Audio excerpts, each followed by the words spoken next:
Imagine a light so mesmerizing it seemed torn from a fairy tale, a soft green glow that shimmered in the dark as if by magic. At the dawn of the 20th century, this light became a symbol of progress, of science, and of a bright future. But behind that glow hid a silent horror that would destroy hundreds of young lives. This is the story of the Radium Girls, the women who literally glowed before they died, and whose sacrifice permanently changed labor law in America. Welcome to Time Archives on Intelligo Mind. Today we uncover the hidden history of the element that promised immortality but brought death. It all began in 1898 when Marie and Pierre Curie discovered radium, a mysterious element that emitted its own light and seemed to defy the laws of nature. The general public was instantly gripped by a genuine radium fever. Scientists of the time, not yet understanding the dangers of radioactivity, believed they had found a wellspring of life energy. Within a few years, radium became the miracle ingredient sold everywhere. In drinking water, face creams, toothpaste, and even chocolate. People sincerely believed radium could cure disease and restore youth to the body. One of the most notorious cases of that era was Eben Byers, a wealthy American athlete who drank, day after day for years, a tonic called Raditor, convinced it strengthened his health. The substance gradually destroyed the bones of his face, and the American press tragically summed up his story in a headline that became famous.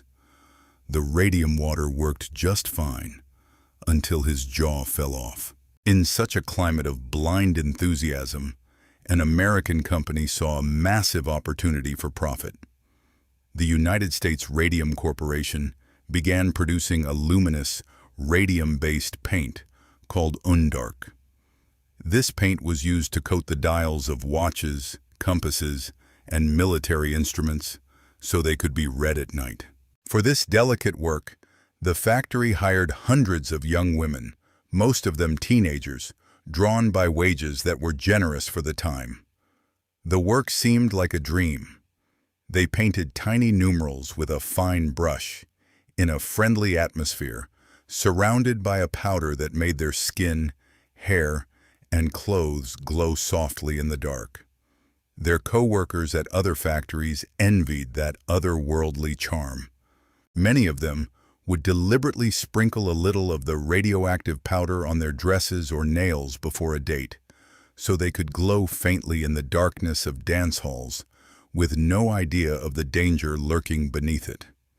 In the evenings, walking home from work, the young women glowed faintly through the city streets, like cheerful little ghosts. That is why the press of the time would later call them the Ghost Girls. To keep the tip of the brush fine enough for the tiny details, supervisors taught the workers a simple but fatal technique called lip, dip, paint. The girls would draw the bristles between their lips to shape a sharp point, then dip the brush in the radioactive paint and paint the numerals. This gesture, repeated hundreds of times a day, meant they were unknowingly swallowing small but constant amounts of radium directly into their bodies. The company knew radium was dangerous, but chose silence. At first, no one suspected a thing.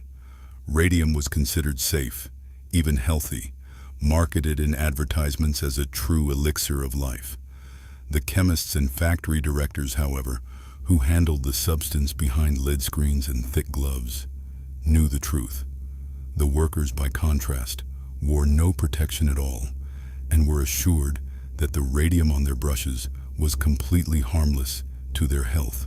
The first signs of disaster appeared slowly, insidiously, a few years after they were hired. The young women began suffering from persistent toothaches that responded to no treatment.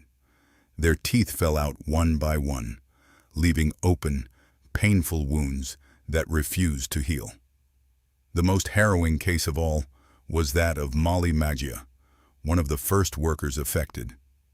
It all began in 1922 with a simple toothache. treated with a routine dental extraction, but the wound never healed. The next tooth was pulled, then the next, until eventually the dentist was able to lift entire pieces of her jawbone away with his bare fingers. The bone structure had become so fragile. In her final days, her jaw began to hemorrhage uncontrollably, and Molly died, suffocated by her own blood, at only 24 years old. Their jaws literally began to rot from the inside out, a horrifying condition doctors would later call radium jaw. Radium, being chemically similar to calcium, was absorbed directly into the body and deposited in the bones, where it went on emitting radiation for years. In effect, these young women carried, inside their own skeletons, a permanent, invisible source of poison. Many of them developed severe anemia, bone tumors, and spontaneous fractures, their bones becoming so brittle they would break at the slightest sudden movement. Doctors of the time, as in other cases of industrial poisoning throughout history, were baffled and often reached the wrong diagnosis. Many of the women were initially diagnosed with syphilis, a deeply humiliating label for innocent young women, used only to hide the true cause, one far more inconvenient for the company.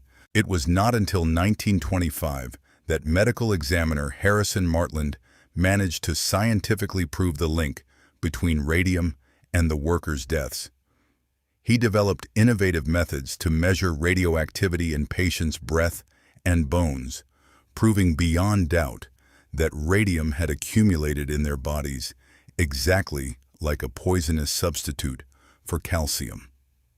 Meanwhile, the workers kept dying one after another in agony, with no understanding of why their bodies were failing. The United States Radium Corporation vehemently denied any link between the illness and the workplace.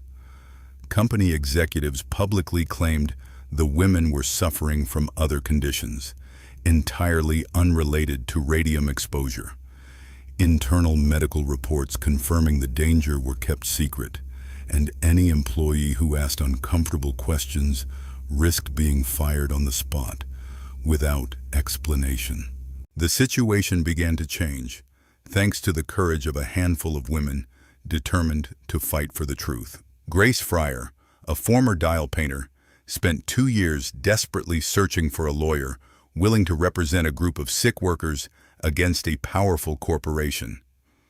In 1927, she and 4 other former co-workers, later nicknamed by the press the Radium Girls of Newark, sued the company. The trial became a genuine national scandal. The American press published harrowing photographs of the young women, some barely able to raise their arms to take the oath in the courtroom. The public, shocked by the images of their suffering, began putting enormous pressure on the company and on the authorities to deliver justice for these innocent victims. Although the trial was long, exhausting, and marked by delay tactics from the company's lawyers, the women eventually reached a settlement.